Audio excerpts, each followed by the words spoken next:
ಈ 3 ಕೆಲಸಗಳನ್ನು ಮಾಡಲು ಹೆಂಗಸರು ನಾಚಿಕೊಳ್ಳಲೇಬಾರದು. ತಾಳ್ಮೆಯಿಂದ ಪೂರ್ತಿ ವಿಡಿಯೋ ಕೇಳಿ. ಇದು ನಿಮ್ಮ ಒಳ್ಳೆಯದಕ್ಕಾಗಿಯೇ ಸ್ನೇಹಿತರೆ. ಹೆಣ್ಣು ಸಂಸಾರದ ಕಣ್ಣು ಅಂತಾರೆ, ಹೆಣ್ಣು ಮನೆಗೆ ಮಹಾಲಕ್ಷ್ಮಿ ಅಂತಾರೆ, ಹೆಣ್ಣು ನಂದಾದೀಪ ಅಂತ ಹಿರಿಯರು ಹೇಳುತ್ತಾರೆ. ಅಂತಹ ಹೆಂಗಸರು ತನ್ನ ಗಂಡನಿಗಾಗಿ ಈ ಕೆಲಸಗಳನ್ನು ಮಾಡುವಾಗ ಯಾವತ್ತೂ ಕೂಡ ನಾಚಿಕೆಪಡದೆ ಮಾಡಲೇಬೇಕು. ಹಾಗಾದರೆ ಬನ್ನಿ, ಹೆಂಗಸರು ಗಂಡನಿಗಾಗಿ ನಾಚಿಕೆಪಡದೆ ಮಾಡಲೇಬೇಕಾದಂತಹ ಕೆಲಸಗಳು ಯಾವುವು ಎಂದು ತಿಳಿಯೋಣ. ಹೆಂಗಸರು ತನ್ನ ಗಂಡನ ಜೊತೆ ಸಂಭೋಗ ಮಾಡುವಾಗ ಯಾವತ್ತಿಗೂ ಕೂಡ ನಾಚಿಕೊಳ್ಳದೆ ಭಾಗಿಯಾಗಬೇಕು. ಗಂಡನಿಗೆ ಸಂಭೋಗ ಆಸಕ್ತಿ ಜಾಸ್ತಿ ಇದ್ದರೆ ಬೇಸರಿಸದೆ ಗಂಡನ ಇಚ್ಛೆಗೆ ಅನುಗುಣವಾಗಿ ಇರಬೇಕು. ಇಲ್ಲದಿದ್ದರೆ ಸಂಸಾರದಲ್ಲಿ ವಿರಸ ಉಂಟಾಗುತ್ತದೆ. ಹೆಂಗಸರೇ, ಗಂಡನಿಗೆ ಸಂಭೋಗ ಮಾಡುವ ಆಸಕ್ತಿ ಅತಿಯಾಗಿದ್ದರೆ ಈ ಕೆಲವು ವಿಷಯಗಳನ್ನು ಅವರಿಗೆ ತಿಳಿಸಿ. ಸಾಯಂಕಾಲ ಸಮಯದಲ್ಲಿ ದಂಪತಿಗಳು ಸಂಭೋಗ ಮಾಡಬಾರದು. ಇದು ತಪ್ಪಾದರೆ ಕೆಟ್ಟ ಗುಣದ ಮಕ್ಕಳು ಜನಿಸುತ್ತಾರೆ ಎಂದು ಶಾಸ್ತ್ರದಲ್ಲಿ ತಿಳಿಸಿದ್ದಾರೆ. ಹೆಂಗಸರು ಮುಟ್ಟಾದಾಗ ಮುಟ್ಟಿನ ಅವಧಿ ಮುಗಿಯುವವರೆಗೂ, ಅಂದರೆ 5 ದಿನದವರೆಗೂ ಯಾವುದೇ ಕಾರಣಕ್ಕೂ ದಂಪತಿಗಳು ಸಂಭೋಗ ಮಾಡಲೇಬಾರದು ಎಂದು ಹಿರಿಯರು ತಿಳಿಸಿದ್ದಾರೆ. ನೆನಪಿಡಿ. ಇನ್ನು ಮುಖ್ಯವಾದ ವಿಚಾರ ಎಂದರೆ ದಂಪತಿಗಳು ಮಲಗುವ ಕೊಠಡಿ ಕಗ್ಗತ್ತಲಾಗಿ ಇರಬಾರದು. ಕನಿಷ್ಠ ಪಕ್ಷ ಚಿಕ್ಕ ದೀಪ ಅಥವಾ ಬಲ್ಬ್ ಅಥವಾ ಕ್ಯಾಂಡಲ್ ಆದರೂ ಇರಬೇಕು. ದಂಪತಿಗಳು ಕತ್ತಲಲ್ಲಿ ಸಂಭೋಗ ಮಾಡಿದರೆ ಜೀವನದಲ್ಲಿ ದಾರಿದ್ರ್ಯ ಕಾಡುತ್ತದೆ. ಅಷ್ಟೇ ಅಲ್ಲದೆ ಮಕ್ಕಳು ಸಹ ದಾರಿದ್ರ್ಯ ಅನುಭವಿಸುತ್ತಾರೆ. ಲಕ್ಷ್ಮಿ ನಿಲ್ಲೋದಿಲ್ಲ ಎನ್ನುತ್ತಾರೆ ಹಿರಿಯರು. ಇನ್ನು ಗಂಡಸರು ಸಂಭೋಗ ಮಾಡಿದ ನಂತರ, ಅಂದರೆ ಬೆಳಗ್ಗೆ ಎದ್ದ ನಂತರ ಕಡ್ಡಾಯವಾಗಿ ತಲೆ ಸ್ನಾನ ಮಾಡಲೇಬೇಕು. ನಂತರವೇ ದೀಪಾರಾಧನೆ ಮಾಡಬೇಕು ಮತ್ತು ಇನ್ನಿತರ ಕೆಲಸಗಳನ್ನು ಮಾಡಬೇಕು.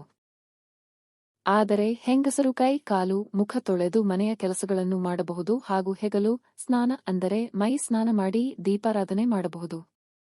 ಆರೋಗ್ಯದ ದೃಷ್ಟಿಯಿಂದ ಹೆಂಗಸರು ಪ್ರತಿದಿನ ತಲೆ ಸ್ನಾನ ಮಾಡಬಾರದು. ವಾರಕ್ಕೆ ಒಮ್ಮೆ ತಲೆ ಸ್ನಾನ ಮಾಡಿದರೆ ಸಾಕು. ರಾತ್ರಿ ಗಂಡನ ಪಕ್ಕ ಮಲಗಿದಾಗ ಗಂಡನಿಗೆ ಕಿರಿಕಿರಿಯಾಗುವ ಯಾವುದೇ ವಿಚಾರಗಳನ್ನು ಮಾತನಾಡಲೇಬೇಡಿ.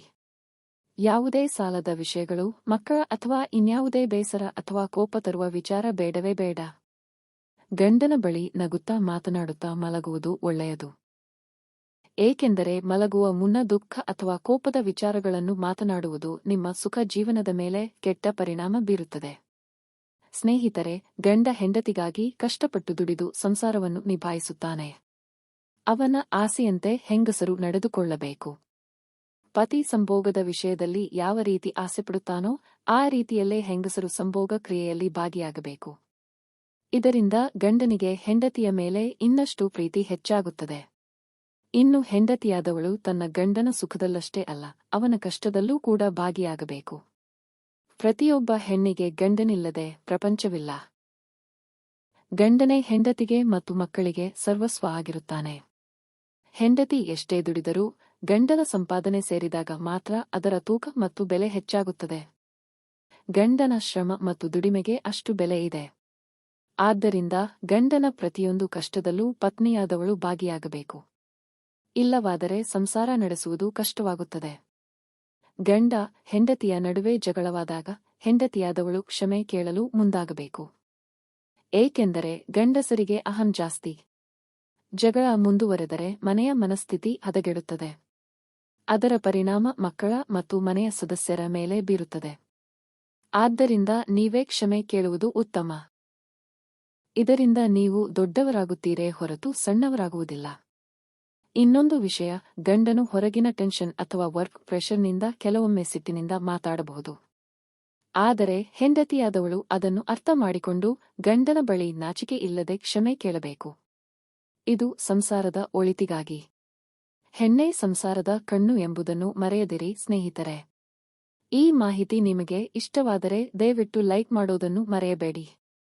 ಮತ್ತಷ್ಟು ವಿಡಿಯೋಗಳಿಗಾಗಿ ಲೈಫ್ ಲೆಸನ್ ಚಾನೆಲ್ ಅನ್ನು ಸಬ್ಸ್ಕ್ರೈಬ್ ಮಾಡಿ. ಕೇಳಿದ್ದಕ್ಕಾಗಿ ಧನ್ಯವಾದಗಳು.